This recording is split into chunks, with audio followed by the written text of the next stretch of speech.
Well, there have been more developments and reaction from the world of sport to Russia's invasion of Ukraine. Today, a U-turn from the organisers of the Paralympics. Russian and Belarusian athletes are now banned from taking part in the Winter Games 24 hours before they begin in Beijing. Let's get more on this and other sporting reaction, actually. Simon Vigar joins me. Gosh, Simon, it's looking like a bit of a mess. What brought this about? Yeah, well, it was meant to be a happy start tomorrow to the Paralympics, but it's a muddle. It's not very happy. But it came about because the International Paralympic Committee said that Russian and Belarusian athletes could take part. Other national committees said, no way, we're not going to be part of that. So there's been this U-turn.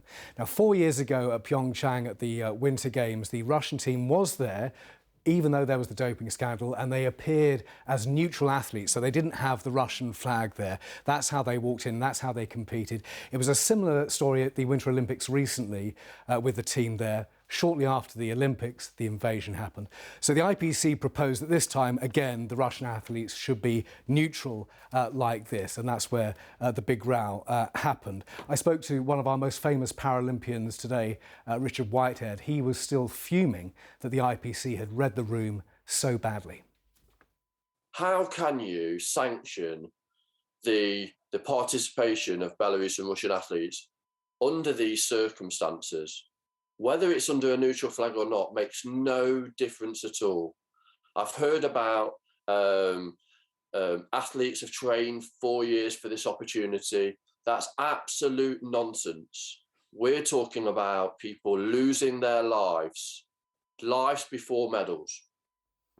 So the leadership of the IPC is now in question. You have to wonder that if invading another country is not grounds for expulsion, then what is? Yeah, and it's not just the Paralympic world making huge changes, also the world of football we've seen, and today a momentous change for Chelsea FC. It's a big change for Chelsea. After 19 incredibly successful years with Roman Abramovich as the owner, it's now over.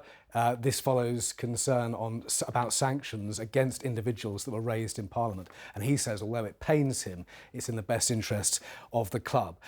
His money has bankrolled the most successful period in Chelsea's history, really. And although his statement doesn't condemn Putin, he does say that the proceeds from the sale of Chelsea will go to victims of the war in Ukraine. For Chelsea fans, after so many years of success and certainty, everything right now is up in the air.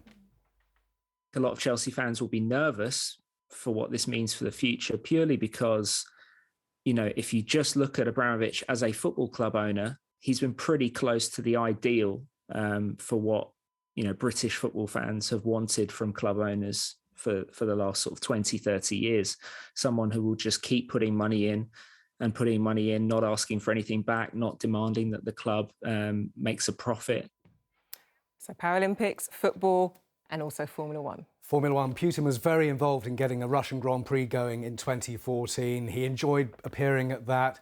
That is definitely off in September now. They were meant to move it to his hometown of St. Petersburg next year. That's off. So no Russian Grand Prix for the foreseeable future. All of these things are designed to hurt Russia. They will hurt Russia. Sport and politics right next to each other right now. Will it be enough to change things, though? But for now, Simon, thank you.